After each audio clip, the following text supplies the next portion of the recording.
Well, I know we've been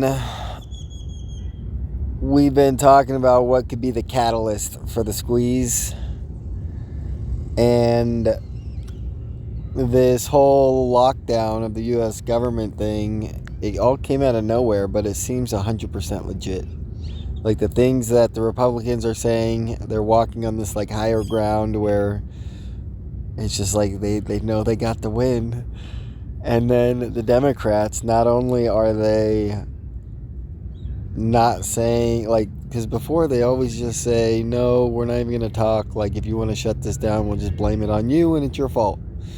And this time, the House is actually passing appropriation bills and the Democrats are adding stuff in as if the Democrats are believing that these things are actually going to get passed. And the only thing I feel super confident about right now is that the border gets closed before the funding fight is over. And that's a real thing. Like, that's a big thing.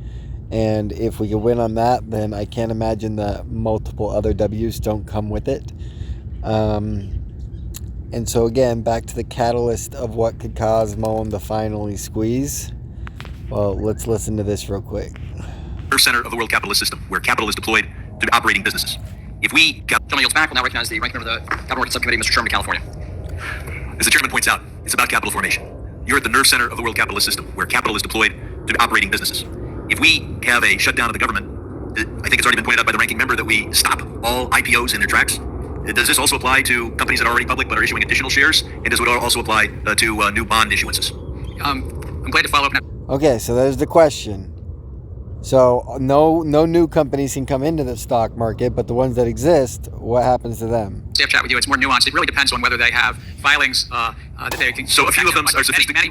Many public companies would be foreclosed from doing additional offerings. Others would be allowed. It really depends on the nature of their filings. So a huge portion of our $100 trillion capital markets are not available to raise additional capital, or a huge portion of the initial capital that would be raised for operating businesses would be blocked. We also, as I understand, as far as providing assurance for the honesty of markets, you'll continue to collect emails as they come in. So think about this. Government shuts down. They claim that a bunch of these companies are squeezing because the SEC isn't there to handle dilution and offerings and whatnot. And because they didn't have certain filings, they can't cheat the system. And so this is going to be the explanation as to why all these stocks are squeezing, and MULN's going to be one of them.